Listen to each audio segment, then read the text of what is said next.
Bom dia, que alegria estar aqui novamente, de volta a esta casa, essa instituição que por 4 anos aí tanto nos ajudou, tanto nos ensinou, tanto aprendizado durante esse período. Para aqueles que não me conhecem, alguns aqui já são conhecidos nossos, pelo menos os que estiveram, os alunos, que estiveram aí até 2022, mas alguns ainda não me conhecem. Eu me chamo Alisson.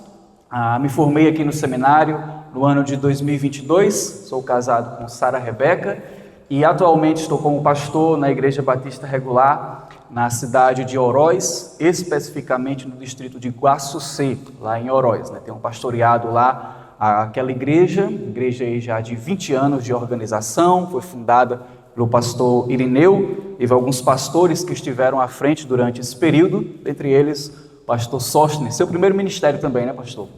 Estamos juntos nessa também, Meu primeiro ministério lá, perante a igreja em Guaçucê, e tem sido um privilégio servir ao Senhor ali, e um privilégio também, uma alegria estar com os irmãos hoje aqui pela manhã, podendo compartilhar da palavra do nosso Deus.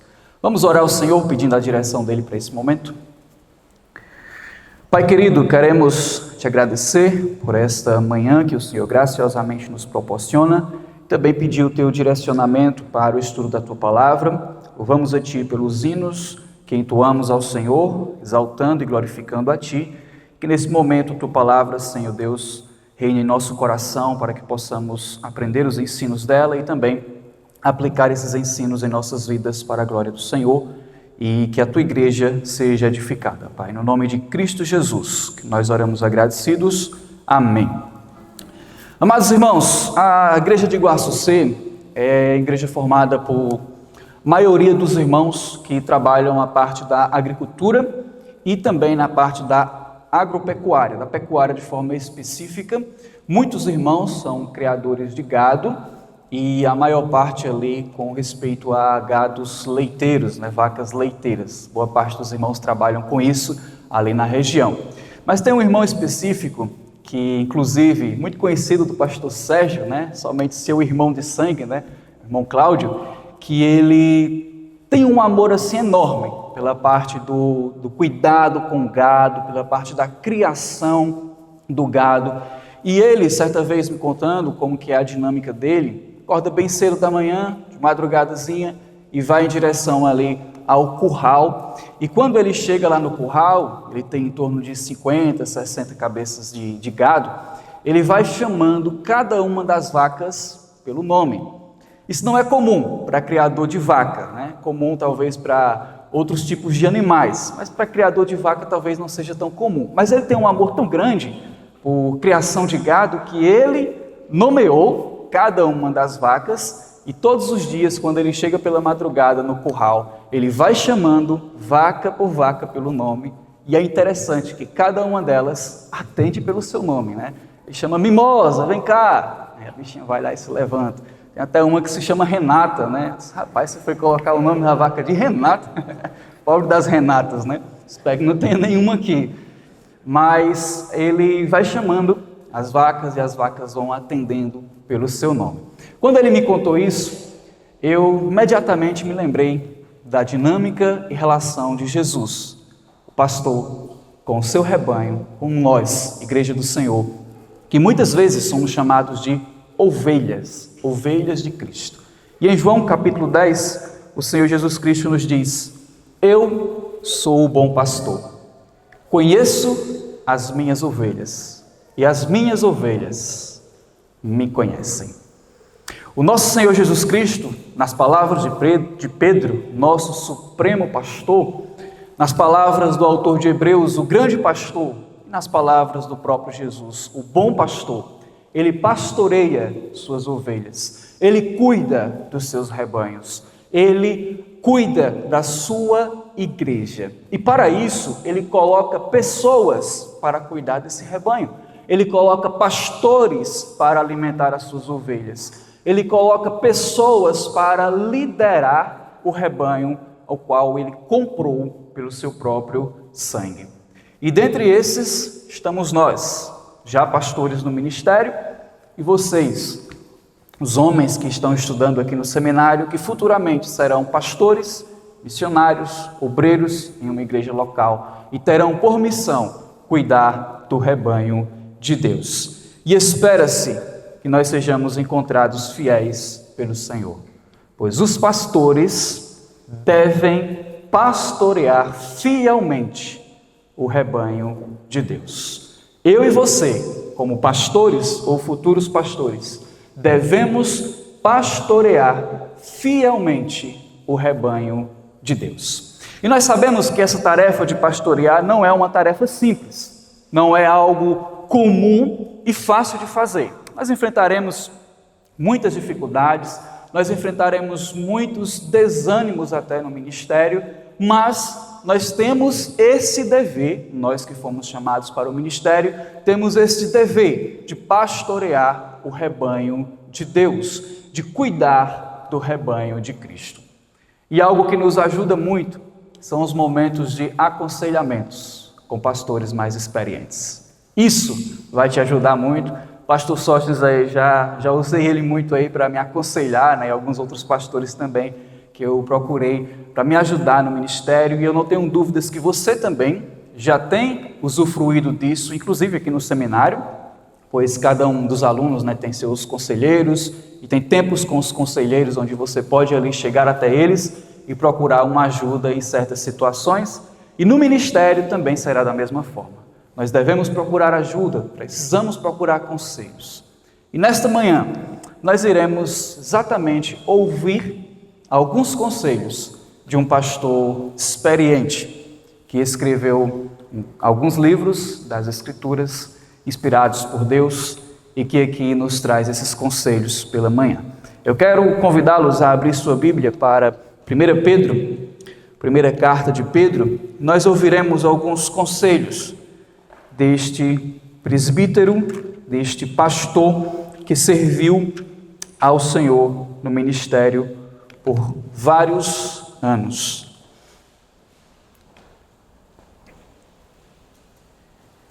E nesta primeira carta de Pedro, eu quero ler com os irmãos o capítulo 5, os versículos do 1 ao 4, onde Pedro aqui ele vai nos aconselhar a pastorear fielmente o rebanho de Deus e vai nos ensinar como nós podemos pastorear fielmente o rebanho de Deus.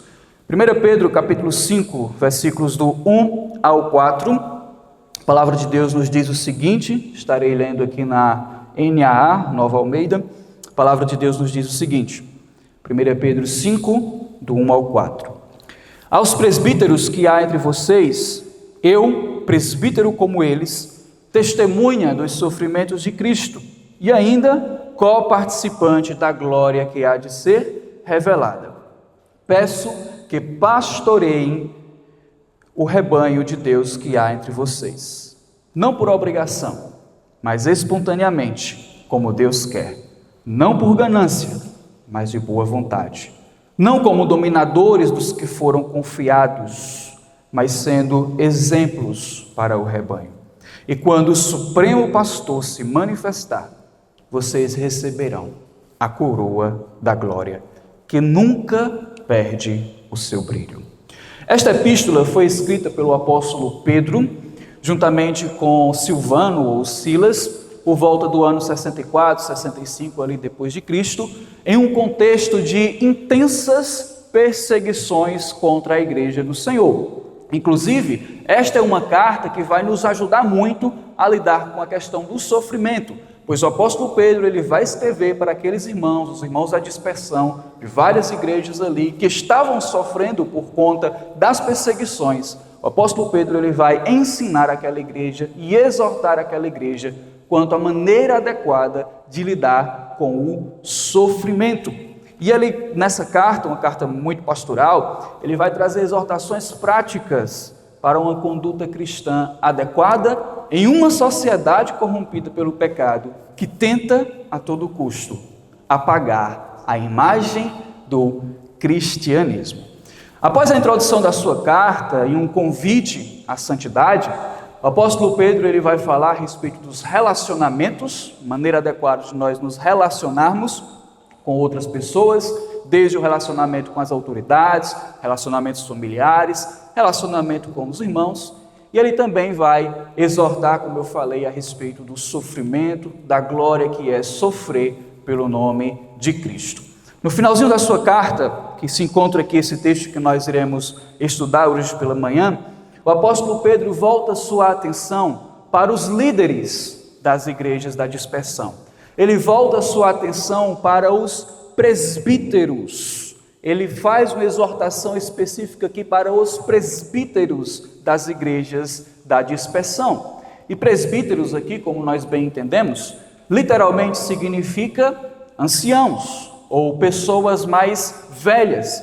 Inclusive, o apóstolo Pedro, ele também se considera como um presbítero ou um co-presbítero, né? Na passagem, no versículo 1, ele vai se autodenominar como simpresbíteros ou co-presbítero, um presbítero juntamente com os demais que estavam ali cuidando daquele rebanho.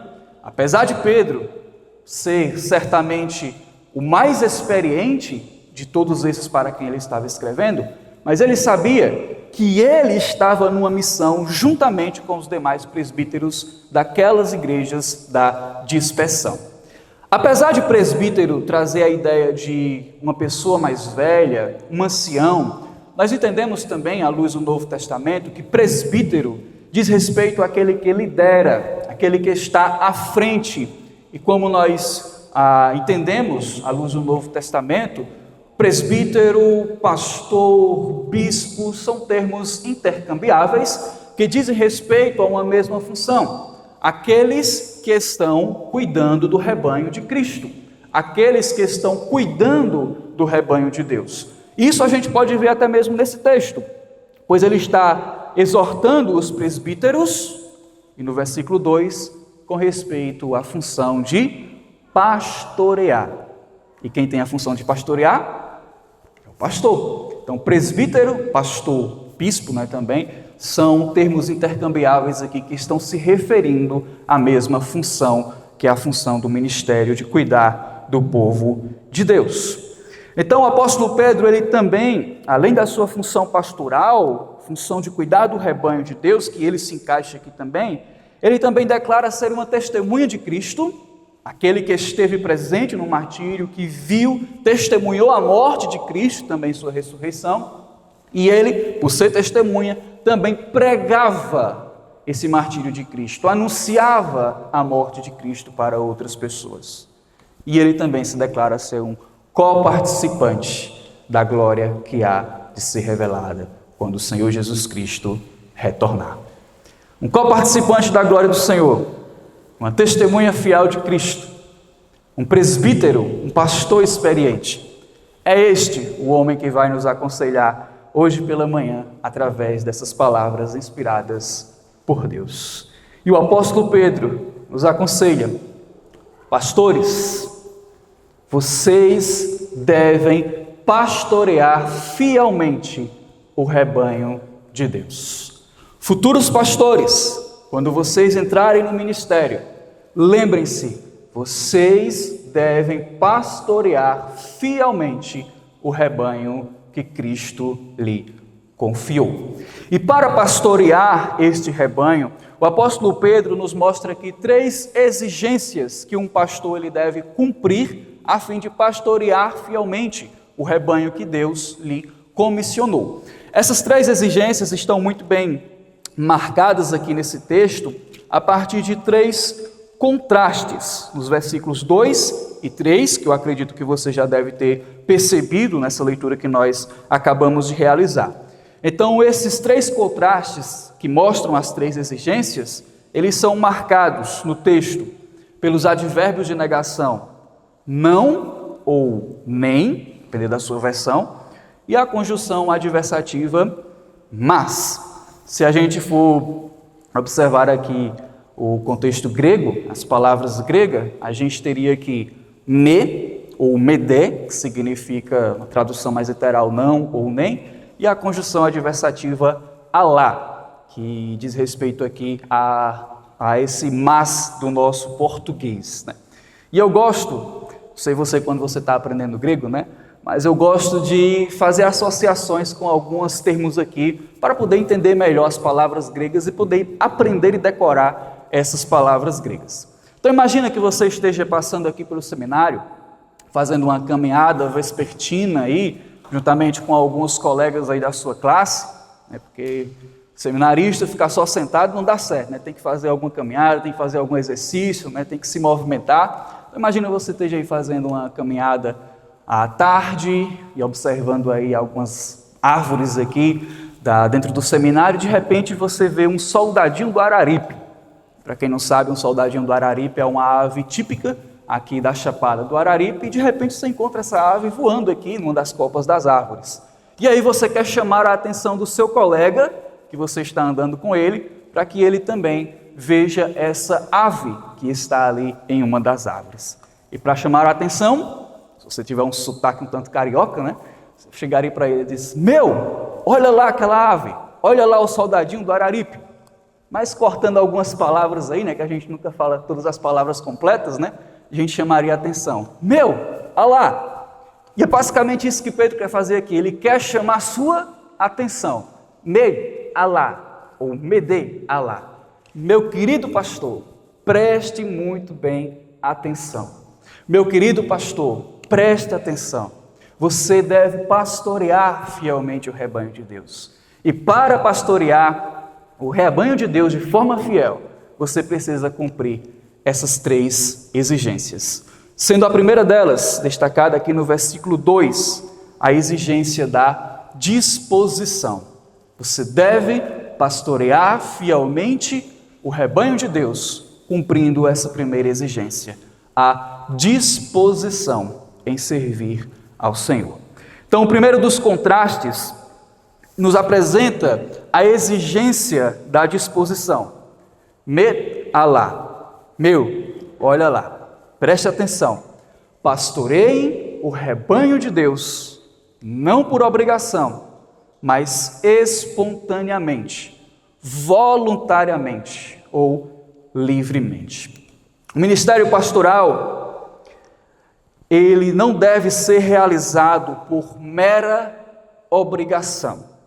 Quem foi chamado ao ministério, algumas ações dentro do ministério nós devemos realizar por obrigação, mas não deve ser por mera obrigação, simplesmente porque somos forçados a estar ali. Ah, não tem ninguém para tocar? Então eu vou tocar. Não tem ninguém para pregar num culto? Então eu vou ter que estar lá. Não é assim. Não é assim que Deus quer que os pastores liderem. Não é assim que Deus quer que os pastores cuidem do seu rebanho. Não deve ser por mera obrigação. E essa palavra aqui que aparece no nosso texto, por constrangimento ou obrigação, significa algo forçado. E a raiz dessa palavra nos leva a entender que é algo empurrado, como se alguém estivesse empurrando você para fazer alguma coisa. Então imagina você lá no retiro dos seminaristas, lá no acampamento, com medo de pular ali numa tirolesa, ali dentro do açude, e de repente um amigo seu chega aí e lhe empurra para descer aquilo ali. Então é algo forçado, algo empurrado. E Deus não nos quer que nós pastoreemos o seu rebanho de uma maneira forçada, de uma maneira empurrada, simplesmente por mera obrigação. E eu espero que você não tenha entrado no seminário porque alguém lhe empurrou para cá. Talvez lhe incentivado sim, lhe motivado sim, lhe direcionado para cá sim, mas empurrado para cá. Eu espero que não tenha sido o seu caso e nem mesmo no ministério. Eu espero que ninguém lhe empurre para entrar em alguma igreja e nem que você esteja forçado a estar naquela igreja, sei lá por quanto tempo, por determinado tempo naquela igreja. Quando nós fazemos algo de uma forma forçada, obrigada simplesmente, normalmente as coisas não fluem da maneira adequada. Normalmente aquele serviço se torna pesaroso, algo difícil de fazer. Então suponha que você tenha que fazer uma reforma na sua casa, né? Fazer lá alguns retoques nas paredes, né? E tudo mais. Então o irmão Valberto, por exemplo, tem experiência aí nessa área aí de construção civil, mas apesar dele ter experiência, por exemplo, outros irmãos aqui experiência nessa área, mas se você for fazer aquilo por uma mera obrigação, aquilo ali não sairá um serviço bem feito, ou no mínimo se tornará pesaroso no processo daquele serviço. Suponha aí que você tem essa semana 3 provas para fazer. 3 provinhas simples: sistemática, apologética e hebraico. Coisinha simples aí, tranquila para você fazer, uma na quarta, outra na quinta e outra na sexta. Se você for estudar para essas provas simplesmente para tirar uma nota boa e passar na disciplina, somente por isso, você vai perceber o quanto aqueles seus estudos se tornará pesaroso, o quanto aquilo ali se tornará quase como uma escravidão, uma servidão, enquanto você está estudando simplesmente pela obrigação de passar numa disciplina ou de tirar uma nota boa numa disciplina. Amados irmãos, quando nós fazemos algo simplesmente por ser obrigado, simplesmente por constrangimento, porque não tem outra opção, isso se torna uma servidão.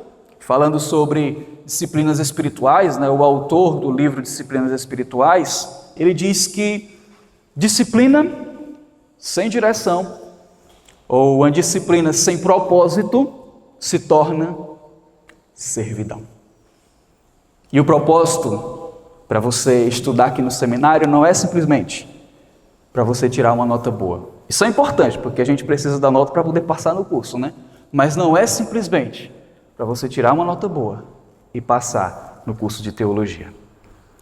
Você está aqui no seminário para pegar ferramentas, e essas ferramentas que você adquirir aqui, você usá-las no ministério. Você aplicá-las no ministério que Deus lhe chamou para você fazer. O ministério de pastorear o rebanho de Cristo. Então, meus queridos, se você sofre com isso aqui no seminário, de estudar e aquilo ali se tornar algo pesaroso, algo penoso, difícil de lidar, agora multiplique isso por 1000. Multiplique isso por 10.000. Talvez os pastores mais experientes colocariam aí, multiplique por 1 milhão. Que aí você vai ver o que se tornará o ministério pastoral. Se você fizer o ministério pastoral por mera obrigação, isso se tornará pesaroso, enfadonho na sua vida. Se tornará quase como uma escravidão, o ministério pastoral. Vai ter dias que você vai estar no escritório da sua casa, escritório ali que você usa para estudar, preparar seus sermões. Você vai estar ali preparando o sermão de domingo à noite e de repente um irmão da igreja lhe liga: pastor, corre aqui no sítio, que tem 2 irmãos se pegando aqui. Tem 2 irmãos brigando aqui e o Senhor precisa estar aqui para poder lidar com essa situação. No ministério pastoral, você vai ter que lidar com pessoas que estão enfrentando inúmeros problemas diferentes. Você vai ter que aconselhar pessoas com ansiedade, pessoas com depressão, pessoas com casos de esquizofrenia. Você vai ter que aconselhar casais que estão em crise ou irmãos da igreja que estão passando por um período de divórcio. No ministério pastoral, às vezes você pode estar pregando no culto campal o evangelho verdadeiro e ouvir um incrédulo gritando ao seu ouvido: cala essa boca, seu mentiroso, isso aqui que você está falando é mentira, cala essa boca. Tudo isso, irmãos, que eu citei aqui, eu já passei em 1 ano e meio lá na igreja em Guaçucê. 1 ano e meio, pouco tempo, Mas o ministério é isso. Se não tiver uma disposição adequada, logo nós desistiremos do ministério pastoral. Se não tivermos um propósito adequado em servirmos ao Senhor, em pastorearmos o rebanho de Cristo, isso se tornará pesaroso e enfadonho para nós. É por isso que o apóstolo Pedro nos lembra: vocês não devem pastorear o rebanho de Deus por constrangimento, por obrigação, porque não tem ninguém para fazer. Não é assim. Vocês devem pastorear o rebanho de Deus de forma espontânea, porque é assim que Deus quer, porque é dessa maneira que Deus quer. Você deve pastorear o rebanho de Deus de forma voluntária, de forma disposta. Deus não deseja que pastoreemos o seu rebanho por pressão, obrigação ou sendo empurrados para isso. Amados irmãos, nós fomos chamados para pastorearmos o rebanho de Deus. Nós fomos chamados para cuidarmos de pessoas pelas quais Cristo deu o seu próprio sangue. E isto é maravilhoso demais para nós, irmãos. E isto é gracioso demais para nós. É uma obra excelente, como o apóstolo Paulo nos lembra em 1 Timóteo. É algo maravilhoso poder pastorear, cuidar do rebanho de Deus. E nós receberemos muitas bênçãos no ministério. Em 1 ano e meio eu também já fui muito abençoado ali em Guaçucê, a igreja ali, uma bênção para as nossas vidas, cuida de nós de uma forma fantástica. Mas é muito bom pastorear quando as coisas estão indo bem. O difícil é pastorear quando as coisas, elas saem ali um pouco do foco, um pouco ali do nosso propósito ou da forma como nós queríamos.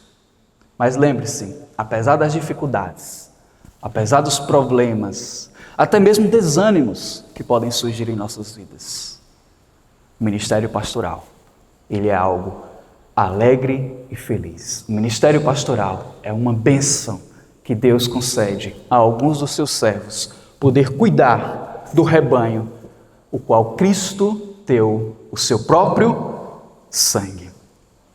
Lembrando sempre que Cristo, nosso supremo pastor, como Pedro coloca aqui, ele também nos pastoreia. Ele também cuida de cada um dos pastores que ele coloca na seara. Portanto, meus queridos, desate-se do fardo da obrigação e agarre-se à liberdade de servir a Cristo, de servir com disposição, de servir de forma alegre, não por mera obrigação, mas porque nós fomos colocados no ministério para isso, para servirmos ao Senhor de forma disposta e alegre. Então, para cumprirmos o ministério pastoral de forma fiel, é preciso ter disposição, mas também é preciso ter abnegação.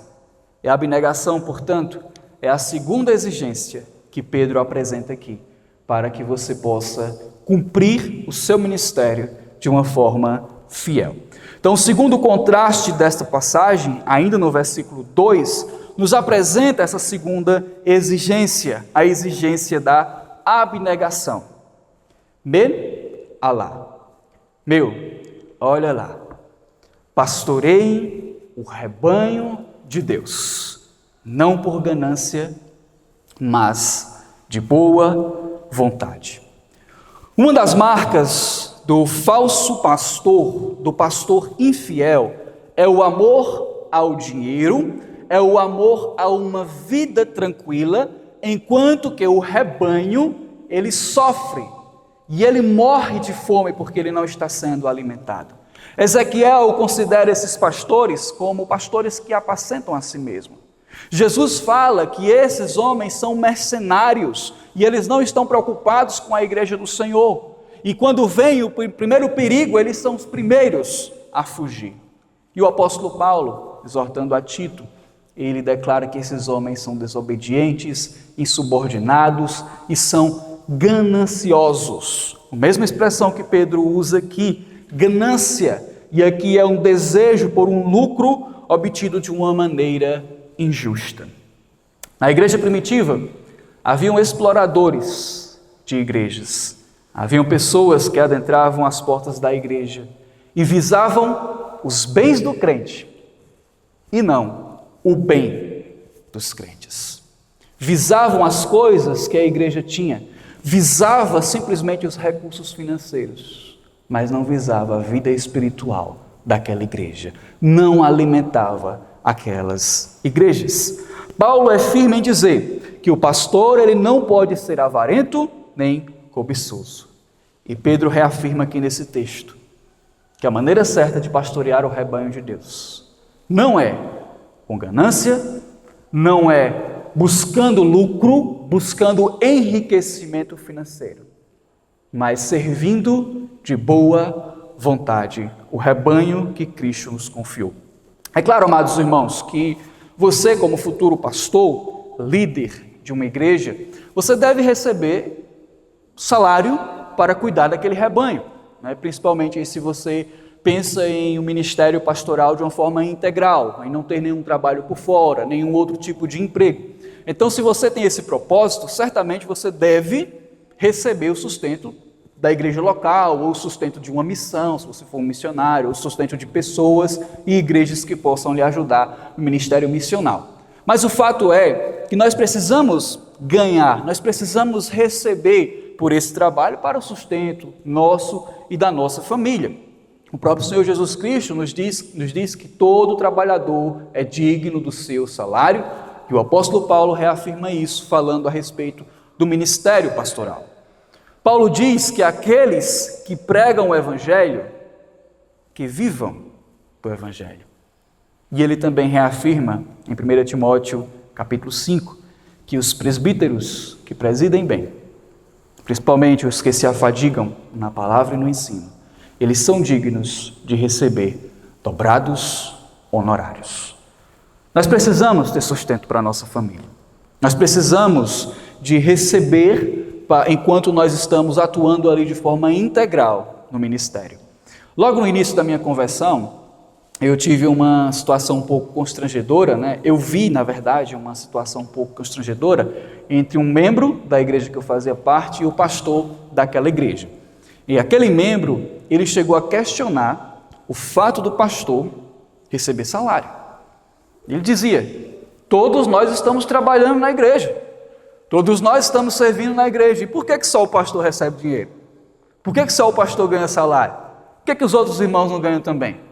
Então aquela situação se tornou um pouco constrangedora, até ensinar aquele irmão a necessidade que o pastor tem. O pastor está ali de forma integral, ele está ali para cuidar do rebanho, para alimentar o rebanho, diferente dos demais irmãos. Até que entendesse aquilo ali, se tornou uma situação um pouco constrangedora.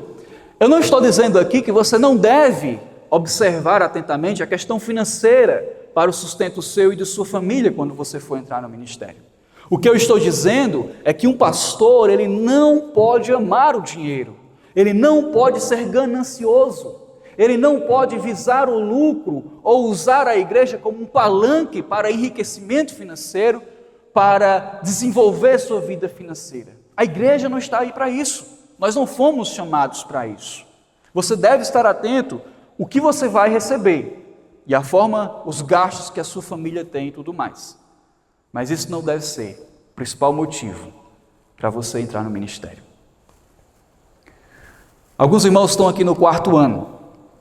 Talvez alguns de vocês já tenham recebido convites, outros talvez não, mas os que não receberam, pode ser que daqui para dezembro ou início do ano que vem recebam alguns convites. Alguns irmãos estão no 3º ano. Ano que vem será a sua vez de receber convites de algumas igrejas. E pode ser que você receba vários convites. E entre esses convites estejam várias propostas financeiras diferentes. Para você tomar uma decisão adequada, você não pode decidir pela proposta maior simplesmente pensando nisso. Você não pode optar por um convite simplesmente pensando na proposta financeira da igreja. É importante? É. Mas esse não deve ser o seu principal alvo. Você deve estar aqui no seminário, e enquanto você estiver aqui no seminário, antes de entrar no ministério, você deve ter muito bem claro em sua mente: eu estou estudando no seminário, porque futuramente eu irei pastorear uma igreja local. Eu estou terminando o seminário, e eu vou aceitar este convite, porque eu quero pastorear a igreja de Cristo, porque eu quero cuidar das ovelhas de Cristo. E isso exigirá de nós, muitas vezes, amados irmãos, abnegação da nossa parte, abnegação da sua parte, como pastor e como líder da sua família, e abnegação também da sua família. Pode ser que no ministério você tenha condições financeiras muito piores do que você tinha antes de entrar no seminário. Eu não vou contar o período do seminário, porque o período do seminário realmente a gente vive ali bem no limite, né? A maioria de nós em condições financeiras bem limitadas mesmo. É quase como um estágio aí para o ministério, né? O seminário. Mas talvez antes de você entrar aqui, você tinha condições financeiras riquíssimas, altíssimas. E quando você entrar no ministério, as suas condições financeiras pode ser que estejam piores dos que a que você entrou quando você entrou aqui no seminário. Mas lembre-se, um pastor ele precisa ser abnegado das suas condições financeiras. O apóstolo Pedro, ele não está dizendo aqui que você não deve pensar nas suas condições financeiras ou no sustento da sua família, não é isso. O que ele está nos lembrando e exortando aos presbíteros da dispersão e a cada um de nós, pastores do rebanho de Cristo, é que nós não podemos ser presos ao dinheiro. Nós não podemos ser presos a uma questão financeira. Nós não podemos ter amor ao dinheiro. O nosso amor é as ovelhas de Cristo. Aquelas que estão dentro da igreja e aquelas que ainda se encontram fora da igreja para pregar o evangelho até elas. O nosso amor deve ser ao povo de Deus e não ao dinheiro. Então nós precisamos ser abnegados. Nós precisamos ter um pensamento adequado. Fomos chamados para servirmos de boa vontade, como o apóstolo Pedro nos lembra aqui, e isso exigirá de nós abnegação da nossa parte. Além da disposição e da abnegação, uma última exigência para pastorear fielmente o rebanho de Deus é a exemplificação. O último dos contrastes, agora no versículo 3, nos apresenta esta última exigência. Exemplificação. Men alá. Meu, olha lá. Pastoreiem fielmente o rebanho de Deus, não como dominadores dos que lhe foram confiados, mas sendo exemplos para o rebanho. A partir do momento em que você pisou os pés aqui no seminário, você passa a ser visto de uma outra forma na sua igreja local e também nas demais pessoas à sua volta. Eu me lembro que no ano que eu entrei no seminário, acho que estava aqui há alguns meses apenas, e aí eu estava fazendo trabalho prático na minha cidade natal, em Aurora, na igreja lá do Sítio Caiçara, e um dos irmãos estava fazendo a dirigência, ele me convidou para pregar. Aí ele disse o seguinte: eu quero convidar aqui o irmão Alisson para trazer o estudo. Não, o irmão não, o seminarista Alisson, para trazer aqui o estudo, né? Então parece que quando a gente entra no seminário, parece não, e de fato é verdade, quando a gente entra no seminário, a gente tem uma outra visão diante da sociedade. A sociedade e os irmãos passam a nos enxergar de uma outra forma. Quando nós vamos fazer algumas ações, por exemplo, você for abrir uma conta bancária, vai ter uma pergunta lá, normalmente, perguntando se você é uma PPE. Sabe o que é isso? Se você é uma pessoa politicamente exposta. Então, normalmente tem essas perguntas em algumas ações que a gente vai fazer, principalmente envolvendo aí uma questão de governo. Então, pergunta se você é uma PPE, uma pessoa politicamente exposta. Quando nós entramos no seminário e principalmente quando nós entramos no ministério, nós nos tornamos uma PRE. E aqui não é Polícia Rodoviária Estadual. Nós nos tornamos uma pessoa religiosamente exposta.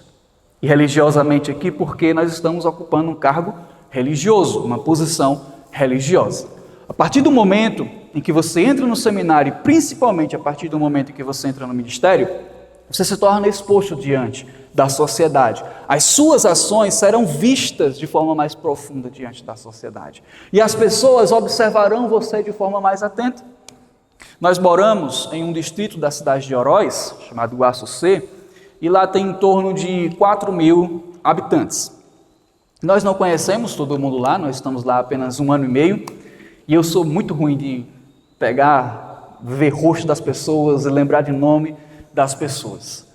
Mas, apesar da gente não conhecer a maioria das pessoas lá em Guaçucê, boa parte daquelas pessoas, elas nos conhecem. Eu digo isso por quê? Sempre que a gente anda lá nas ruas, resolvendo alguma coisa ou visitando alguém, as pessoas na rua cumprimentam a gente. E aí, pastor, como é que vai? Aí eu respondo: opa, tudo bom. Aí minha esposa pergunta: conhecia ele? Eu disse: não, nunca nem vi. Mas a gente se torna exposto diante das pessoas. As pessoas passam a nos observar melhor e mais atentamente. Isto por quê? Porque você vai se tornar um modelo de crente, de cristão, diante da sociedade, e você também vai se tornar um modelo de cristão diante da sua igreja. A igreja vai olhar para você e ela deve olhar para você e seguir em você um exemplo e observar em você um modelo de vida e ver em você um modelo exemplar de cristão a ser seguido. E portanto, amados pastores, e aqui essa mensagem está sendo mais direcionada aos homens aqui locais, portanto, amados pastores ou futuros pastores, sejam exemplos na sua igreja local e na sociedade onde você mora, ou na igreja que você vai assumir e na sociedade onde você vai morar. Sejam exemplos. Não permitam que a sua própria vida ou o seu próprio eu seja visto diante da sociedade, mas façam com que o brilho de Cristo reflita em você. Faça com que as pessoas olhem para você e enxerguem Cristo em você, enxerguem uma conduta cristã adequada a seguir. E certamente a igreja terá o perfil do seu pastor, a igreja seguirá o modelo de vida do seu pastor. E quando o pastor, começando por ele reflete Cristo em suas ações, em suas motivações, em suas palavras, em suas decisões, a igreja, normalmente, também ela vai seguir esse padrão. Mas deve começar com o líder. Deve começar com o pastor, com o presbítero local. Deve começar com aquele que está liderando a igreja. E ele deve refletir a Cristo. E Cristo, sem dúvida alguma, é o nosso maior exemplo a ser seguido. É o exemplo perfeito de líder a ser seguido. Um líder que serve, não é um líder que é servido. Cristo Jesus, sendo Deus, Senhor e Mestre, ele tinha todo o direito de exigir dos seus discípulos que se prostrassem diante dele e o adorassem constantemente. Ele tinha todo o direito de exigir dos seus discípulos que lavassem os seus pés, mas nas palavras do próprio Jesus, eu não vim para ser servido, mas para servir.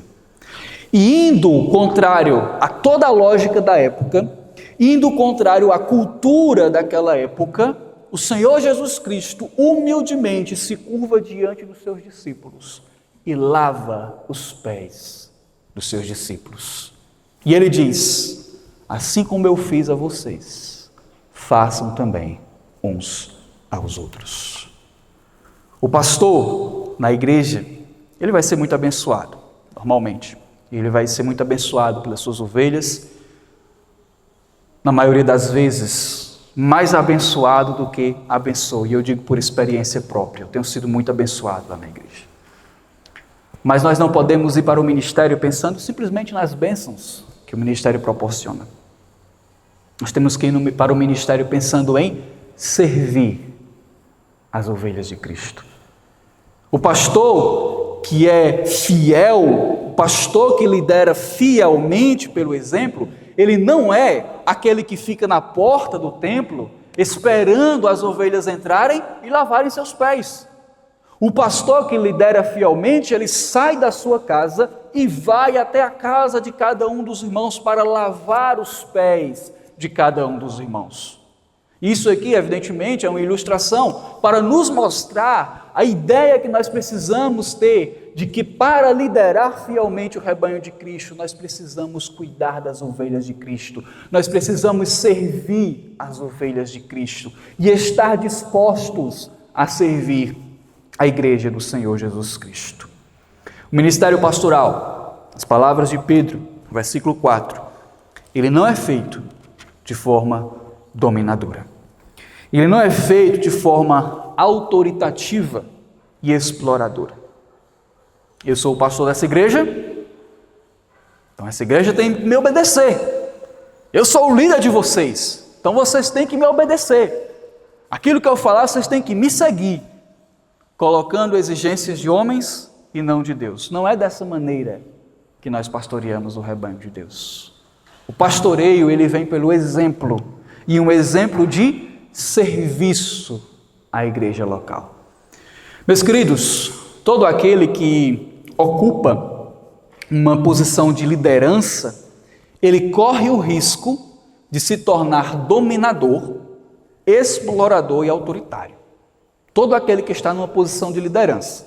Eu não estou dizendo que todo líder vai se tornar explorador ou dominador, não é isso. Mas ele corre o risco de se tornar um dominador e um explorador das pessoas que lhe foram confiados. Desde um presidente da República até um pai de família que lidera a sua casa. Desde um técnico de futebol até um pastor de uma igreja local. Todos aqueles que estão numa posição de liderança, eles correm o risco de se tornarem dominadores, de se tornarem exploradores e autoritativos, quase como um ditador daqueles que lhe foram liderados. Mas não é dessa maneira que nós fomos chamados para pastorear o rebanho de Cristo. Não é dominando o rebanho de Cristo, não é forçando o rebanho de Cristo a agir da maneira como nós queremos que hajam. Não é dessa maneira que nós pastoreamos. Nós pastoreamos pelo exemplo, servindo fielmente o rebanho de Cristo. O pastor, ele deve ser o exemplo para as suas ovelhas e não um dominador das ovelhas de Cristo. E para isso, amados irmãos, muitas vezes nós precisaremos pegar o pasto e levar até a boca das ovelhas para que elas sejam alimentadas. Muitas vezes nós precisaremos pegar aquela ovelha ferida e colocá-la sobre os nossos ombros e carregá-las nas nossas costas. Muitas vezes nós seremos feridos por algumas ovelhas rebeldes, ou até mesmo por lobos. Mas mesmo feridos, nós temos que fazer de tudo para não deixar que as ovelhas elas sejam feridas. Nós servimos ao Senhor fielmente, pastoreando o seu rebanho, não como dominadores, mas como exemplos do rebanho, exemplificando ao rebanho a maneira certa de seguir, a maneira certa de agir, a maneira certa de tomar as decisões, pensando sempre na imagem de Cristo. Nós somos modelos para o povo de Deus e devemos ser modelos para o povo de Deus, mas não por nós mesmos, e sim que as nossas atitudes, nossas ações, nossas decisões, nossas palavras reflitam a Cristo e que as pessoas enxerguem Cristo em nós, Ele que foi o exemplo perfeito de líder. Nós devemos pastorear fielmente o rebanho de Deus, cumprindo essas três exigências: a disposição, a abnegação e a exemplificação. Concluindo essa sessão, pastor Pedro, em seus ricos conselhos, ele nos apresenta o maior e melhor resultado do ministério pastoral. Versículo 4: quando o Supremo Pastor se manifestar, recebereis a inacessível coroa da glória. Que conclusão épica para esta passagem magnífica. No contexto do seu advento, há uma promessa que nós receberemos do nosso grande, supremo e bom pastor, a coroa da glória, uma coroa que nunca perde o seu brilho. E aqui nós não estamos falando das coroas de flores que eram comuns para os atletas na época do Império Romano, e nem estamos falando de medalha de ouro que os atletas olímpicos ganham hoje em dia. Nós estamos falando das doces palavras do nosso pastor Jesus Cristo, convidando-nos ao gozo eterno.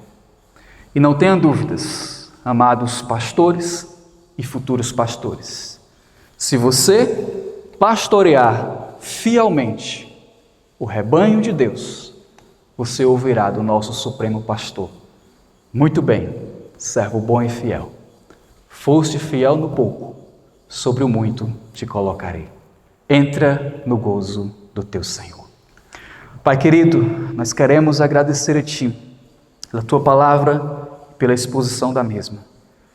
Que esses ricos conselhos do apóstolo Pedro estejam vívidos em nossa mente, para que possamos pastorear fielmente o Teu rebanho, ó Deus, para que possamos pastorear fielmente o rebanho que Cristo deu o seu próprio sangue, pagou com o seu próprio sangue. Ajuda-nos, Senhor, através do Teu Santo Espírito, pois somos falhos e limitados, sozinhos nós não conseguimos, mas ajuda-nos a ter a disposição adequada, a abnegação correta, e nos ajuda a ser exemplos para o rebanho do Senhor, refletindo a imagem de Cristo em nossas vidas. Louvamos a Ti pela Tua palavra e rogamos isso no nome de Cristo Jesus. Amém. Mais uma vez eu agradeço a oportunidade, que Deus abençoe a todos e o culto está encerrado. Muito obrigado.